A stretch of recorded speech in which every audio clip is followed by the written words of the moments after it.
윤석열 대통령이 취임하고 나서 우리는 그전에는 보지 못했던 새로운 형식의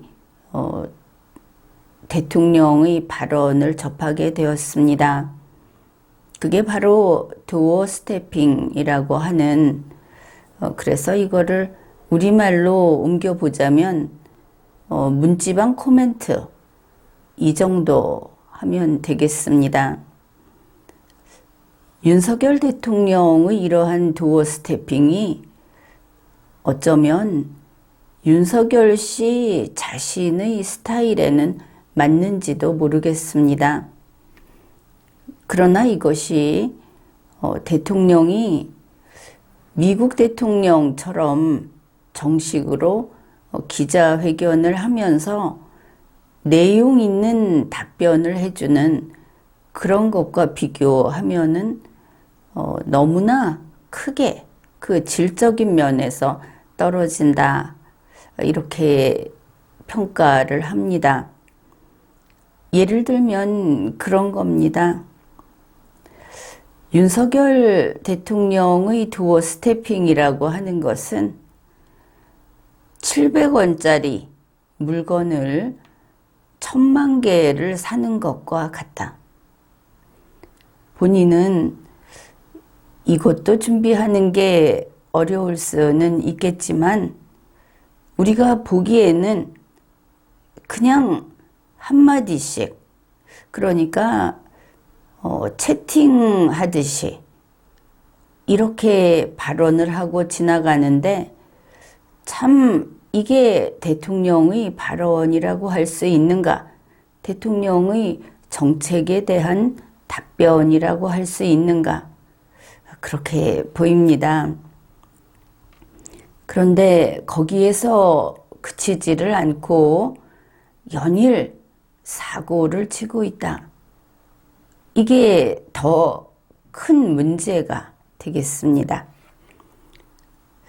바로 6월 23일의 사건을 우리가 예로 들어서 이야기를 해보면 좋을 것 같습니다. 6월 23일에 고용노동부 장관 이정식이 이런 발표를 했습니다. 바로 주 52시간 정책을 개편을 하는데 이런 식으로 할 것이다, 이런 발표를 했습니다. 그 주된 내용은 다른 것도 아니고 윤석열 대통령이 지시한 미래노동시장 연구회라는 것을 구성하기로 했다. 이것이 핵심입니다. 윤석열 대통령이 지시했기 때문에 이 고용부에서는 이 언론 브리핑을 하기 전에 대통령실과도 이런 브리핑을 하겠다 하고 그런 내용을 공유했다, 이것도 밝혔습니다. 브리핑 속에 들어 있었다 하는 것이죠. 미래노동시장 연구회라는 것은 이거 왜 해야 하는가?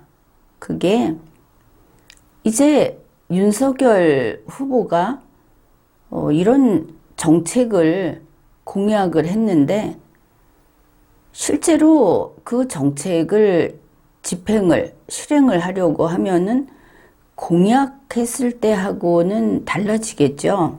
그래서 우리의 노동시장이 객관적으로 그 상황은 어떠하며 그 실태는 어떠한가 하는 것을 연구해서 바로 이 현실에 기반을 둔 구체적인 입법을 하고, 그리고 정책을 펼쳐나가기 위해서 어떤 것이 필요하다 하는 이런 입법 과제, 정책 과제를 마련하기 위해서, 그래서 이 연구회 활동이 필요하다, 이런 설명 자료까지 별도로 배부를 했습니다. 그러면서 노동 개혁의 방향은 당연히 윤석열 대통령이 공약했던 바로 그 길로 가는 것이고, 구체적인 개편과 개혁 방안은 바로 이러한 전문가 연구회에서 연구한 결과를 가지고 그걸 바탕으로 이 과제 수립을 하겠다. 무리 없는 이야기죠. 이 미래노동시장 연구회라는 것은 2022년 7월 중으로 구성을 해서 10월까지 대략 한 4개월 동안 실태조사를 하고 심층 면접을 하고 국민의 의견을 수렴을 하고 이렇게 해서 아마도 결과 보고서를 정부에 제출을 하겠죠. 이제 그렇게 할 것이다. 이런 발표를 한 겁니다. 앞에 이야기했듯이 윤석열 대통령이 지시를 받아서 이런 발표를 한 것이죠. 그래서 이 뉴스를 접한 우리 국민들은 어떻게 이해를 했는가? 윤석열 정부가 이제 이 주 52시간 공약과 관련해서 그 공약 이행 작업에 들어갔구나. 이렇게 이해를 했습니다. 그리고 윤석열이 후보 당시에 이야기한 52시간 공약, 이게 6월 23일에 고용노동부에서 브리핑한 바로 앞으로 거기에 관한 정책 과제를 수립하려고 이제 우리가 움직이기 시작한다 하는 내용과 일맥상통하는 것이다. 같은 것이다. 우리 국민들은 다 그렇게 이해했습니다. 그런데 이제 바로 다음 날인 6월 24일에 윤석열 대통령이 그 도어 스태핑, 문지방 코멘트를 하면서 이제 문제가 전혀 다른 방향으로 악화가 돼도 이렇게 악화될 수 있겠는가 싶은 쪽으로 나가게 된 겁니다. 사고를 친 것이죠. 이때 이제 기자가 질문을 했습니다. 새 정부의 노동정책 중에 주 52시간 개편에 대해서 노동계에서 반발하고 있다. 이렇게 이제 질문을 한 겁니다. 그러니까 윤석열 대통령이 한 몇 가지를 줄줄줄 이야기를 했습니다. 그거를 이제 언론에 보도됐으니까 우리는 그 내용별로 하나씩 살펴보기로 하겠습니다. 글쎄, 내가 어제 보고를 받지 못한 게 오늘 언론에 나와서 이렇게 말을 했습니다. 어제 고용노동부가 발표를 하면서 대통령에게 보고도 하지 않고 해서 그것이 언론에 나왔다. 이렇게 들리는 발언이죠. 그러니까 바로 얼마 전에 경찰청에서 대통령 재가도 없이 그 인사 명부를 발표를 했던 이런 사건이 있었는데, 이제 또 고용노동부가 윤석열 대통령을 패싱한 것인가. 이제 국민이 대통령이 어째서 이렇게 허수아비 취급을 받고 있는가 하고 걱정을 하게 되는 겁니다. 아니면 허수아비 취급을 받는 것이 아니라고 한다면은 아무것도 모르고 아무 능력도 없이 그렇게 놀고 있는 바보 얼간이가 윤석열인가? 또 그렇게 생각을 할 수 있는 것이죠. 이제 윤석열 대통령이 한 두 번째 내용은 이겁니다. 내가 아침에 확인을 해보니까 노동부에서 발표를 한 것이 아니다. 자, 이것도 윤석열 대통령의 화법에 이렇다면 문제가 있기는 있습니다. 우리 모두 알고 있고 모든 언론에서 보도했듯이 고용노동부에서 발표했습니다. 그런데 거기서 발표한 게 아니다, 이렇게 말을 한 것이죠. 만일 고용노동부가 주체적으로 이 모든 것을 마련해서 발표한 게 아니라는 이야기를 하려면 이런 말, 흔히 이런 워딩을 써서는 안 되는 겁니다. 사람들은 단번에 이렇게 이야기를 합니다. 윤석열이 틀렸다. 고용노동부에서 발표했다. 이제 그것도 두고 봐야 하겠지만 그렇든 안 그렇든 이런 이야기를 대통령이 한다면 윤석열은 첫째 뉴스를 안 보는 사람이구나. 또 다음으로 윤석열은 현재 집행정부하고 격리되어 있는가? 대통령 패싱 소리가 나오고 결국은 정부로부터 왕따 당하고 있는가? 그러니 허수아비 취급을 받는 것도 맞고, 그리고 아무것도 모르고 아무 능력도 없이 놀고 있는 바보 얼간이도 맞다. 이 두 가지가 다 맞다. 우리가 이걸 이제 알아야 하는가? 이제 이렇게 되는 겁니다. 그리고 윤석열 대통령은 굳이 노동부 이렇게 이야기를 합니다. 지금 이 행정각부의 명칭은 고용노동부입니다.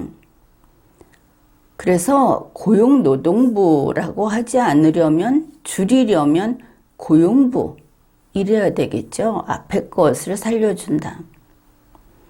게다가 이 부가 노동부였던 것은 김대중 대통령 재임기, 노무현 대통령 재임기에서의 명칭입니다. 이명박 대통령 때 고용노동부로 다시 바꿨고, 박근혜 대통령 때도 그렇게 썼고, 또 문재인 보궐 대통령 때도 동일하게 그렇게 사용을 했습니다. 그런데 이것을 굳이 윤석열 대통령은 과거로 몇십 년을 거슬러 올라가서 노동부라고 부르고 있다. 그는 그 정도로 좌파 정치인인가? 이거 간단히 넘어갈 문제는 아니다 싶습니다. 고용노동부라고 부르든지 아니면 고용부라고 부르는 것이 옳다 하는 겁니다. 그 다음에 윤석열 대통령이 이제 그 다음 내용을 말한 것입니다. 추경호 부총리가 노동부에다가 아마 민간연구회라든가 이런 분들의 좀 조언을 받아가지고 노동시간의 유연성에 대하여 좀 검토를 해보라고 얘기를 한 상황이다. 그러니까 이 민간연구회라고 하는 데서 노동시간의 유연성에 대해서 검토를 하라고 했다. 이렇게 되겠죠.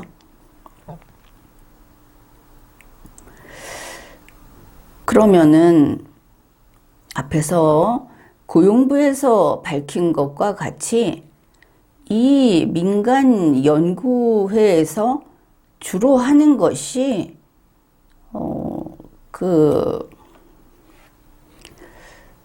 실제 우리 노동시장의 현황을 파악해서 무엇이 좋겠는가 하는 입법 과제와 정책 과제를 마련하기 위한 그런 연구 활동을 한다고 이야기를 했었는데, 윤석열 대통령은 콕 집어서 노동시간의 유연성에 대해서 연구를 하고 보고서를 내라고 했다, 이렇게 말을 한 것이 되죠. 이 대목을 보고 노동계에는 더 펄펄 뛸 겁니다. 고용노동부의 이야기보다 더 그들이 반대할 거리를 많이 내주고 있다, 이렇게 볼 수 있고, 그 다음에 앞에서 이미 보도가 나갔죠. 윤석열 대통령의 지시로 이 연구회를 구성하기로 했다. 그랬는데 다음날 윤석열 대통령은 추경호 부총리가 그렇게 이야기를 했다. 윤석열이 아니라. 이렇게 변명을 한 겁니다. 이 추경호 핑계를 댔는데 사실은 추경호 부총리, 그는 윤석열 대통령의 지시를 전달한 것뿐이지 않습니까? 고용노동부가 윤석열이 아니라 추경호의 말을 듣고 그런 발표를 했다. 윤석열은 추경호가 왜 그렇게 했는지 자기와는 상관이 없다, 이런 말을 한 건데, 그러면 진위를 가려봐야 하겠죠.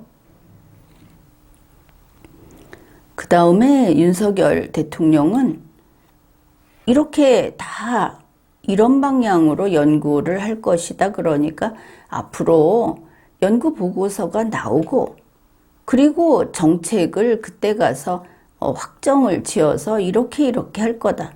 또 입법도 해야 되는 것이고. 그런데 아직 4개월이나 여유를 두고 있는 그 일에 대해서 이렇게 말을 합니다. 아직 정부의 공식 입장으로 발표된 것은 아니다. 그렇게 하겠다고 했으면 정부는 결정을 하고 집행을 하는 곳입니다. 그래서 집행정부인 것이죠. 그런데 나는 아직 아무 말도 안 했다, 이렇게 말을 한 겁니다. 4개월 후에 해도 될 말을 지금 했다. 그리고 대통령이 노동계의 반발이 있다고 해서 거기다 대고 나는 아직 아무 말도 안 했다, 이러면 그 뒤에 괄호 속에 어떤 말이 들어갑니까? 노동계에서 원하는 거 내가 안 한다고 안 했다.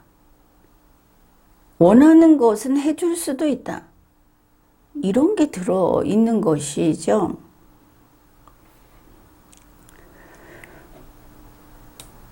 그래서 이번에 도어 스태핑을 하면서 윤석열 대통령이 한 일이 무엇인가? 고용노동부에서 이제 윤석열이 이야기했던 주 52시간 그 공약을 이행하기 위해서 이제 움직입니다 라고 한 거를 노동부에서 그런 발표한 거 아니라고 잡아뗐습니다.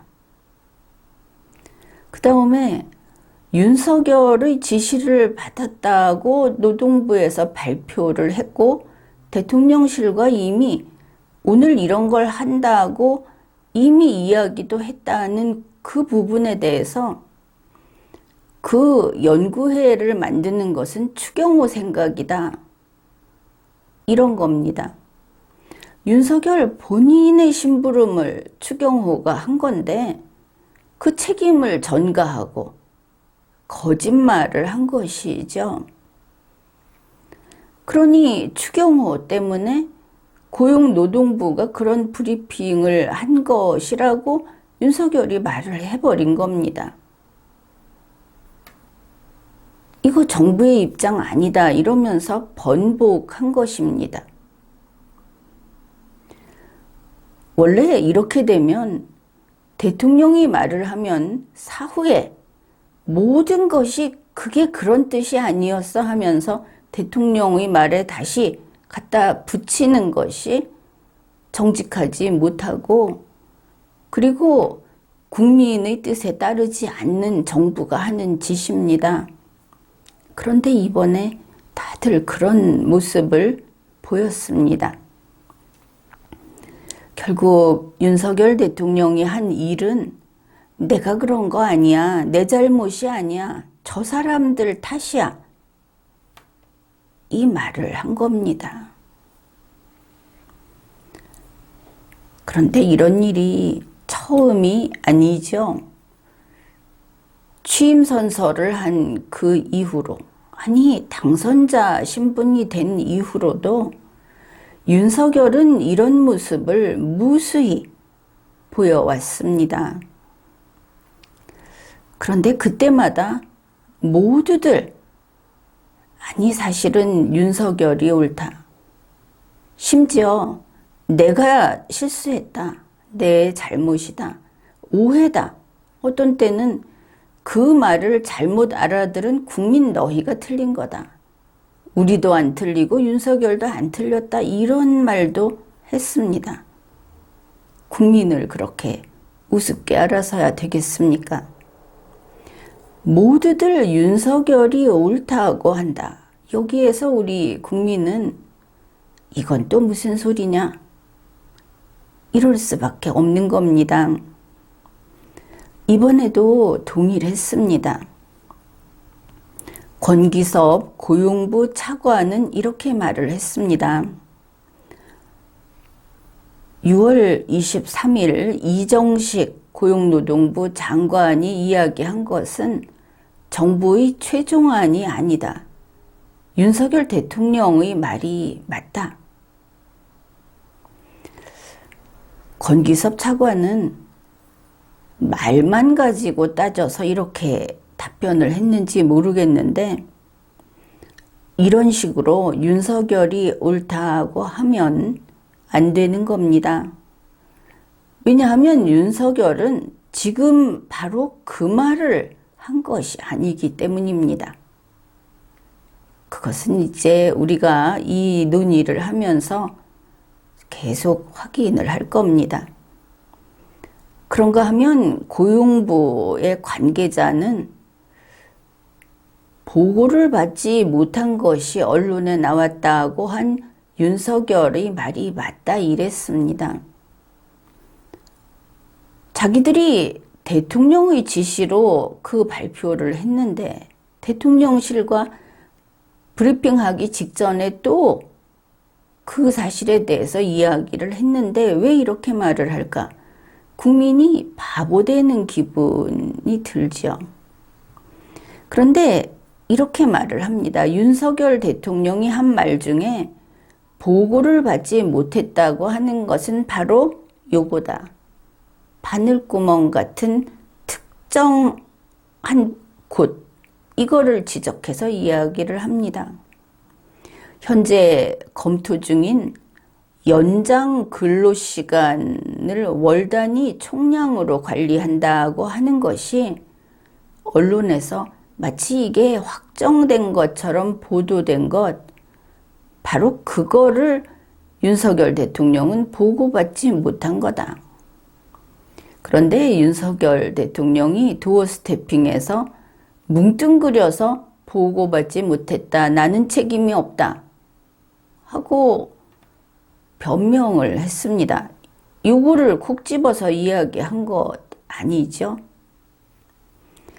그래서 이런 식으로 윤석열의 말이 맞다 하면은 안 되는 겁니다. 그러니까 지금 상황이 뭐냐. 언론에서, 여기서 말하는 언론은 윤빠가 돼버린 홍위병이라고 할 수 있는 그런 보수 쪽 언론, 그거하고 간단히 적군이라고 할 수 있는 언론, 그거 모두를 가리킵니다. 이 언론에서 윤석열과 현재의 한국 정부에게 생화학탄을 발사했습니다. 이미 해버린 겁니다. 그런데 윤석열과 정부가 이렇게 말을 하는 것이죠. 우리는 당신들의 친구다. 우리는 적이 아니다. 우리가 이런 발표를 했는데 이것 마음에 안 들면 그러면 바꿀게. 생화학탄은 이미 투하가 됐습니다. 그런데 이러고 있는 것이죠. 사실 조중동 이렇게 말을 하는, 그래도 조금 논리적이고 인간을 생각하고 또 시간적으로 좀 과거와 미래를 같이 고려하는 점 단위의 싸움을 벌이는 것과는 좀 거리가 있는 언론사들이 윤빠가 돼버렸다. 여기서 다급한, 그리고 현재의 정부나 윤석열 대통령이 잘못한 것, 또 국민의 입장에서 그걸 그대로 용납할 수 없는 일들이 생겼을 때 아예 보도조차 하지 않는 이런 행태를 보였습니다. 그래서 비판을 받고 있고 국민에게 외면당하고 있습니다. 그런데 그런 보수 언론이 홍위병에서 이탈하기 시작했다 하는 그런 기미가 조금씩 보이고 있습니다.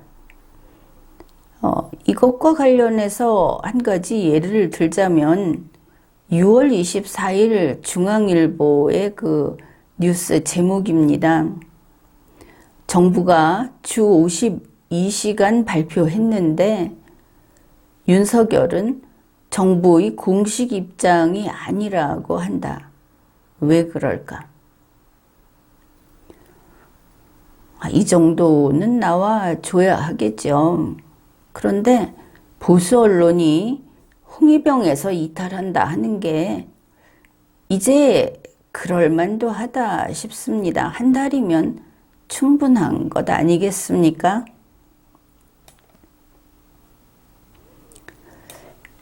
이번 사건에서 윤석열 대통령은 벌벌 떨면서 변명을 했습니다.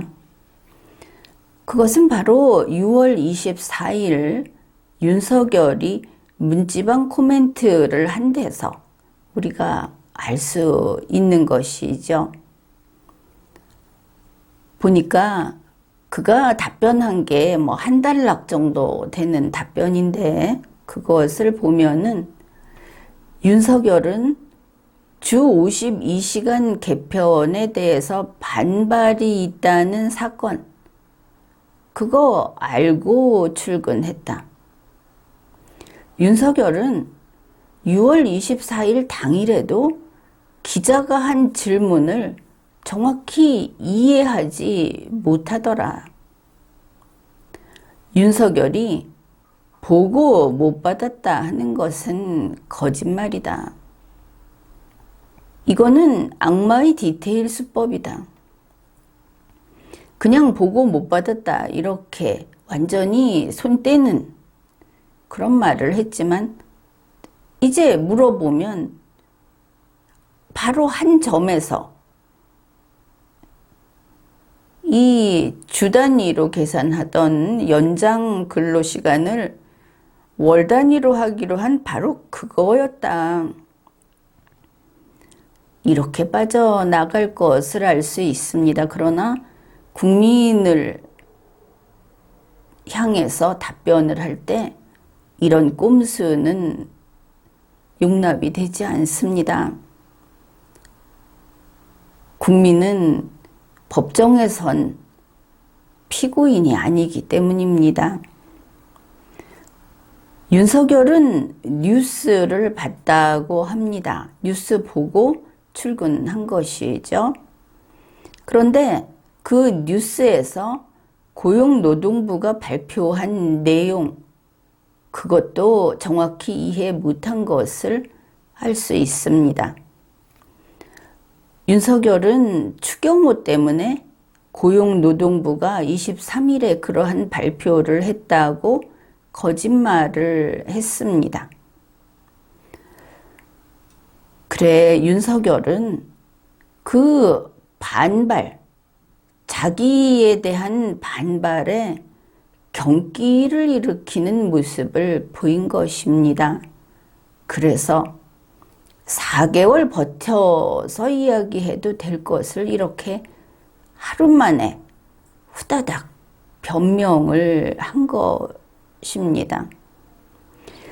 보고받지 못했다. 이거는 공식 입장이 아니다. 대통령이라는 자가 이렇게 말을 하면서 제 손으로 고용노동부를 죽인 겁니다. 추경호도 죽이고. 세상에 이런 대통령이 어디 있답니까? 대통령이라면 고용노동부, 정부를 지켜야 하는 것이죠. 돌이켜보면은 최근에 윤석열 때문에 차례차례 정부의 행정각부, 청, 이런 것들 목이 날아갔습니다. 우리가 간단히 몇 개를 손꼽을 수도 있습니다. 속된 말로 아작이난 정부의 부, 청의 이름을 손꼽을 수 있다 하는 뜻입니다. 먼저 행정안전부, 고용노동부, 그리고 경찰청, 해경, 대통령실도 여기 들어갑니다. 지금 보면 대통령실 시스템이 멈췄다 이렇게 보이기 때문입니다. 그리고 국방부도 있습니다. 국방부는 심지어 집도 없습니다. 내부적으로 말도 아닐 겁니다. 집을 조각조각 내서 여러 곳에 나눠 갔다고 하는데 자리가 잡혔겠습니까? 게다가 국방부 취임도 하기 전부터 그렇게 아부했는데 이제 국회 청문회에 끌려나가게 생겼습니다. 윤석열 대통령은 먼저 자기 집안부터 이렇게 요절을 내고 있다. 그게 현실입니다. 이번 사건에서 윤석열의 태도는 바로 이렇습니다. 변명, 책임 전가, 거짓말, 적대 계층에 대한 애걸, 바로 그랬습니다. 고용노동부에서 한 주 52시간 브리핑이라고 하는 것은 윤석열의 공약을 이행하는 준비 절차가 맞습니다. 우리 국민들은 모두 그렇게 이해를 했습니다. 물론 국민들과 다르게 이해하는 자들이 있었습니다. 이 다르게 이해하는 자들은 누구냐? 첫째, 좌파입니다. 달리 표현하면 대선 패배자 측이라고 할 수 있겠습니다. 둘째, 늘상 좌파를 베끼고 있는 보수 중에 좌파 베끼는 보수가 여기에 속합니다. 다르게 이해하는 자들은 어떻게 하는가? 그 예로 2022년 6월 23일 MBC 뉴스를 소개하겠습니다. MBC 뉴스는 이렇게 주장을 합니다. 윤석열 정부는 노동자들을 과로사시키려고 한다. 연장 근로시간을 월 단위 총량 관리제로 바꾸어서 그렇게 하려고 하는데 이게 뭐냐? 주 92시간, 92시간 근로제다. 보는 사람들에게 아주 충격적인 뉴스를 내보내는 것이죠. 현재 주 52시간이라는 것은 원래 기본인 주 40시간에다가 최대 연장할 수 있는 한도가 12시간까지로 해서 최대치가 주 52시간이다. 이렇게 되어 있는데 이거를 월 단위로 해서 한 달 동안의 최대 근로시간을 연장하는 게 52시간으로 정해놓자. 아마도 좀 유연성을 살리려고 그랬겠다 싶기는 합니다. 그러니까 주 92시간이라는 것은 기본인 주 40시간에다가 최대, 한 달 동안의 최대 연장을 할 수 있는 52시간을 합쳐서 92시간이라고 하는 겁니다. 그러니까 이 MBC 뉴스의 말대로면 한 달에 4주가 있다고 합시다. 첫째 주에 주 40시간에 최대 연장 한도 52시간을 해서 일주일에 92시간씩 사람들을 부려먹어가지고 노동자를 과로사시키려고 한다고 주장을 한 것이죠.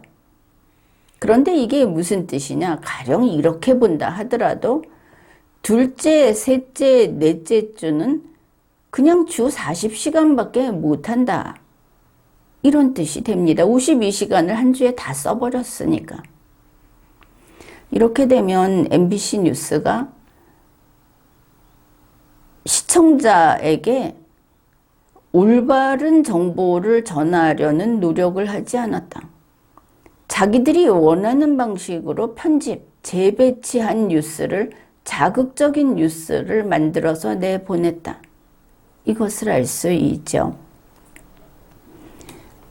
MBC 뉴스는 이렇게 주장을 합니다. 윤석열 정부는 재벌과 기업주를 위해서 일한다. 이것을 민주노총과 한국노총이 강하게 비판했다. 현정희 민주노총 공공운수노조 위원장이 7월 2일에 총걸기 투쟁하자고 했다. 이렇게 방송을 했습니다. 그런데 윤석열 대통령은 다수자인 국민들이 아니라 바로 MBC의 경우처럼 이렇게 다르게 이해하는 자들만 보고 있다.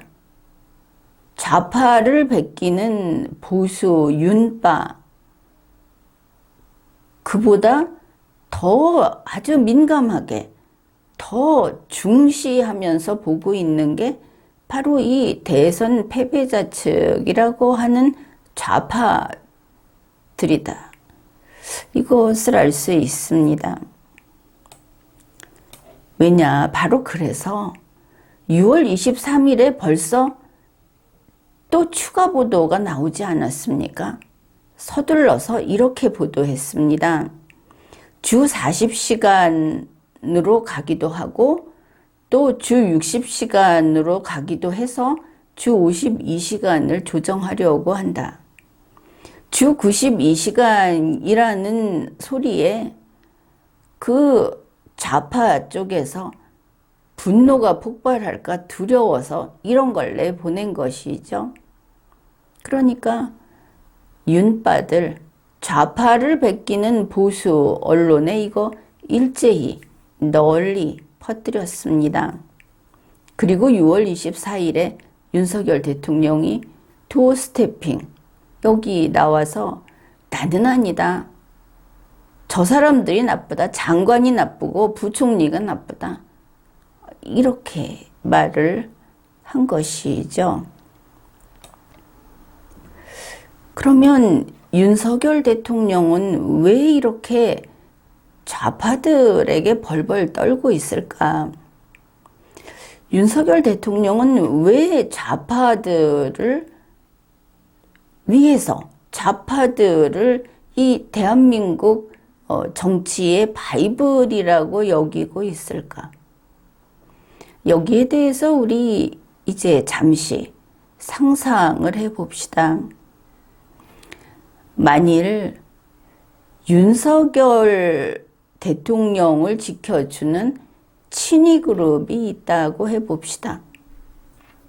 그 친위 그룹은 아줌마, 선생, 이런 사람들로 구성이 돼 있다.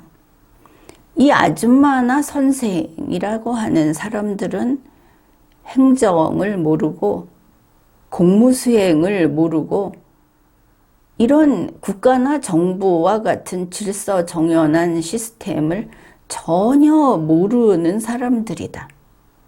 이제 이런 그 배경을 가지고 이야기를 해봅시다.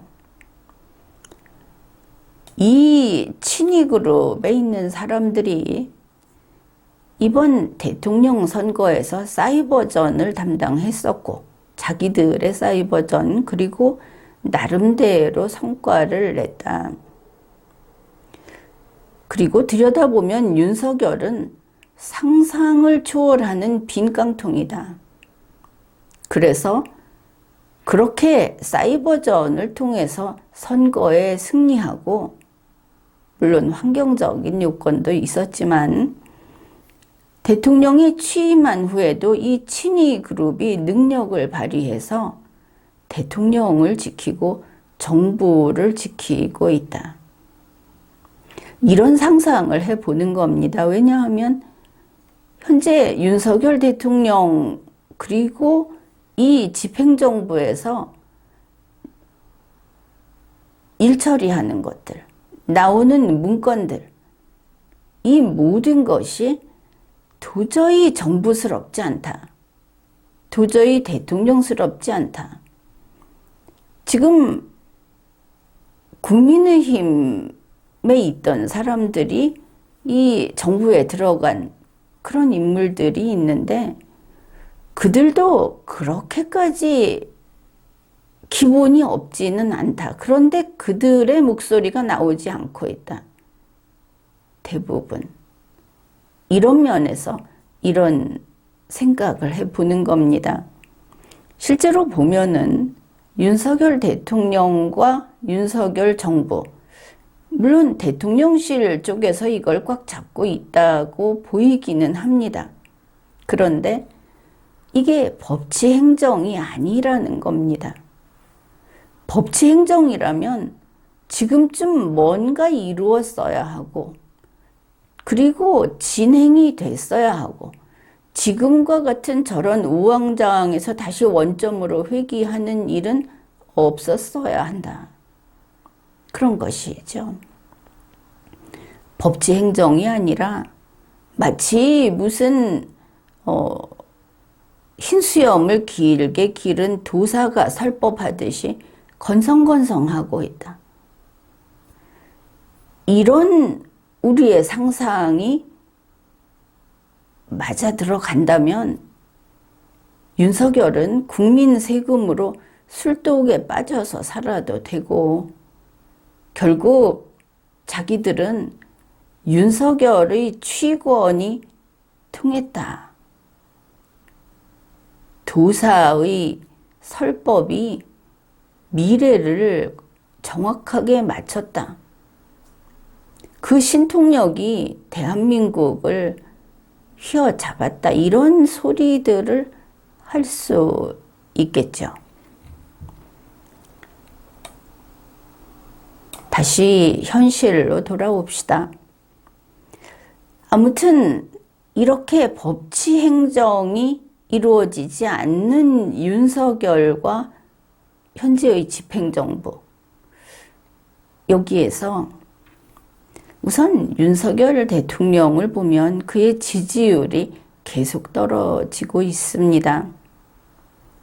한편 대선 패배자 측인 좌파는 필사적입니다. 대한민국의 헌정사에 변혁을 일으키고 싶어 합니다. 윤석열 대통령이 5년 임기를 마치고 나서 다음 대선에서 필승하자가 아니라는 겁니다. 할 수 있으면 1년 내에, 할 수 있으면 더 빨리 끌어내리자.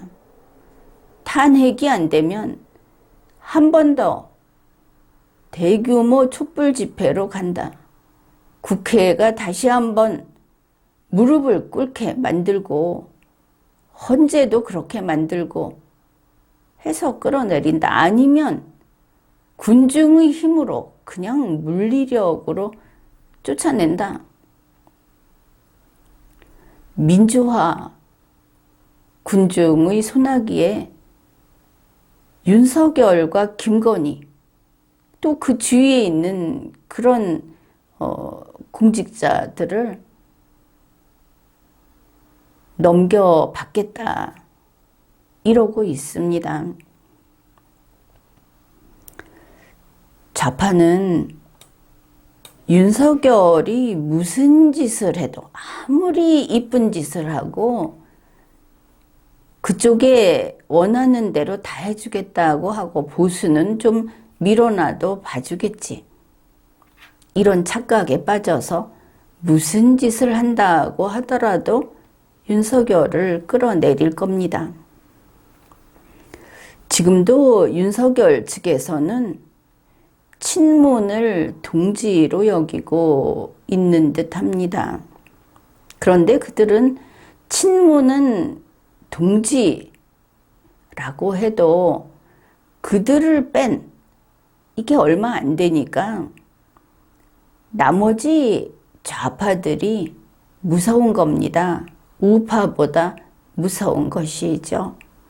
그래서 윤석열 대통령과 윤석열 정부는 그리고 윤석열의 여당인 국민의힘은 항상 좌파 중심 정책을 추진하고 있습니다. 좌파 우선도 아니고 좌파 중심. 심지어 그렇게 중요시하는 국민통합위원회의 위원장도 좌파를 앉혔습니다.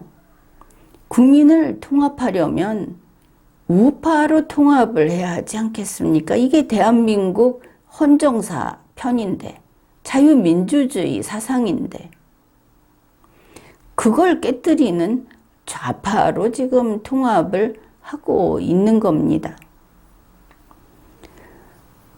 대선에서 사이버전을 수행했던 아줌마, 선생, 이런 사람들은 당연히 사이버의 반응에 더 민감할 겁니다. 그러니 앞에 소개한 MBC에서 윤석열을 공격하고 하는 이런 식의 선동 방송에 겁을 먹은 것이죠. 그게 크게 보이는 겁니다. 대다수 국민의 뜻이 아니고 그 다르게 이해하는 자들, 특히 이런 강하게 자기들에게 반대 의사를 표시하고 저항하는 이들에게 겁을 먹은 것이다. 결국은 윤석열 대통령과 윤석열 정부, 국민의힘 이들은 투쟁하는 자들, 자기들을 잡아내리겠다, 죽이겠다고 공격하는 사람이 아니면, 그 세력이 아니면 그 말에 귀 기울이지 않는다 하는 것을 보여주기도 합니다. 그래서 대구 변호사 사무실 방화살인 그 현장에 안 가는 겁니다. 결국 보수도 윤석열 정부하고 대항을 하려면 또다시 광화문으로 또 용산으로 결국은 아스팔트 투쟁을 다시 시작해야 하지 않겠는가. 참으로 아이러니컬합니다. 겉으로는 보수 대통령의 딱지를 붙이고 있는 자가 좌파로 통일을 하고 국가를 좌파로 끌고 가려고 하는데 좌파만 중요시하고 좌파만 두려워해서 보수가 좌파처럼 또다시 광장에서 투쟁을 해야 하는 그런 시대가 왔다, 이런 뜻입니다. 게다가 이렇게 사이버에 신경을 쓴다고 했는데 좌파는 선거에 패배했습니다. 그러니 현실 권력은 없죠. 그래서 그들은 사이버에서 힘을 키우고 있습니다. 아주 강합니다. 지금 보면 친러시아, 친북한, 친중국 가리지 않고 대중선전을 하는데 총력을 기울이고 있습니다. 국가보안법은 어디 있나 싶기도 합니다. 그리고 이런 환경이다 보니 정치 시사를 다루고 사실 보도를 하고 전문적으로 분석을 하는 곳, 그리고 변함없이 대한민국의 그 중심축을 잡고서 좌파와 이념전을 벌이고 이 자유민주주의를 지키는 곳은 리마연밖에 없습니다. 아무도 없습니다. 심지어 조선일보도 이거 안 합니다.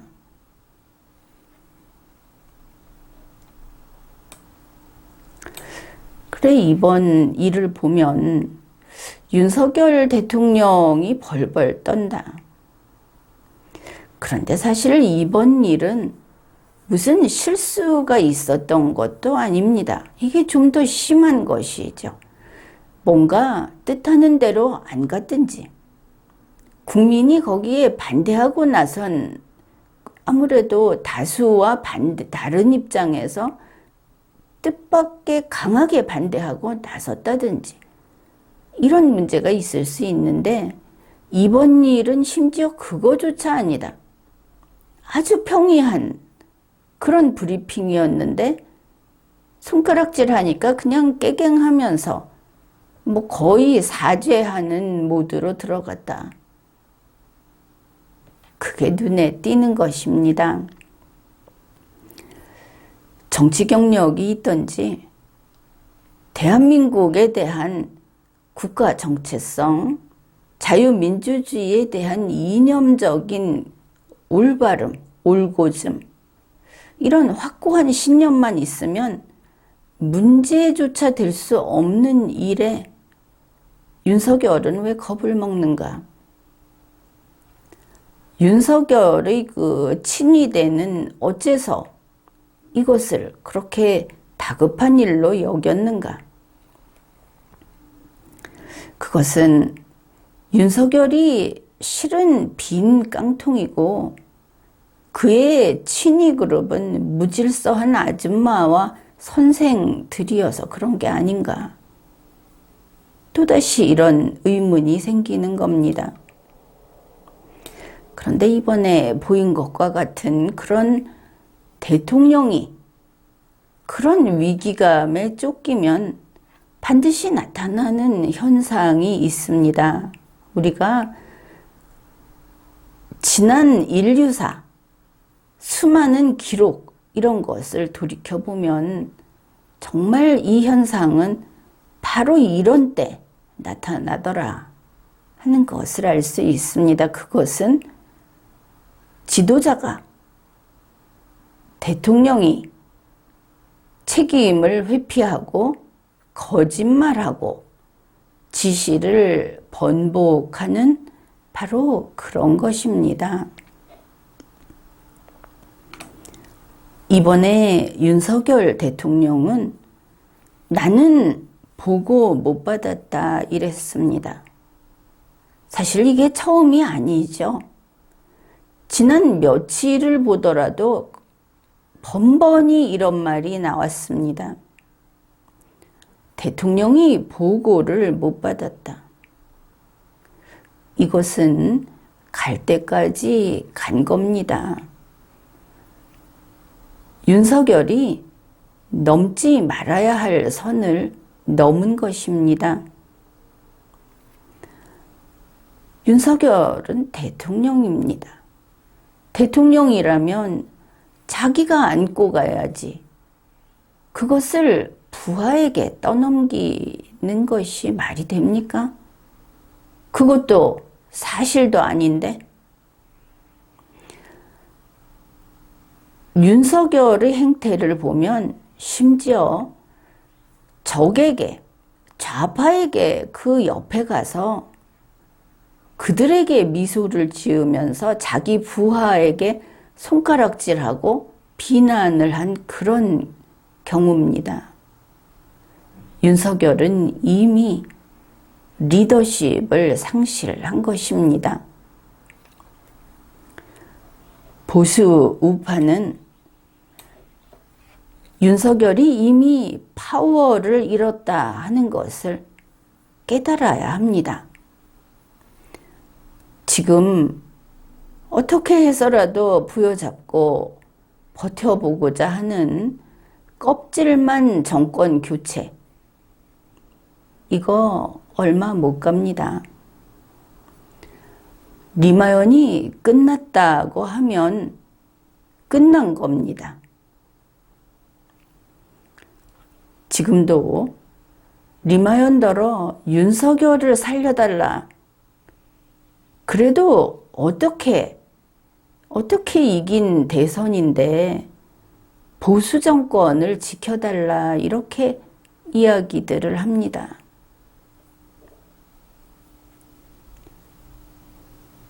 그렇다면 윤석열과 지금의 집행정부와 국민의힘까지 보수의 힘을 보여야 합니다. 윤석열 정부에서 제철구레한 쇼를 많이 합니다. 국정원 앞에 원훈석을 바꾸는 거, 돌덩이 하나 바꾸면서 그것도 옛날 사람, 자기 이게 선거비인지 뭔지 모르겠지만 그런 사람들의 좀 비위를 달래는 그런 짓을 하는데 그게 보수로서의 정체성을 증명하는 게 될 수 없습니다. 일단 하나만 이야기하겠습니다. 국민통합위원회에서 김한길 위원장을 잘라내십시오. 그 다음에 윤석열 대통령 그 주변 그리고 정부 여기에서 좌파들 다 갈아치우십시오. 지금까지 리걸마인드 연구소였습니다.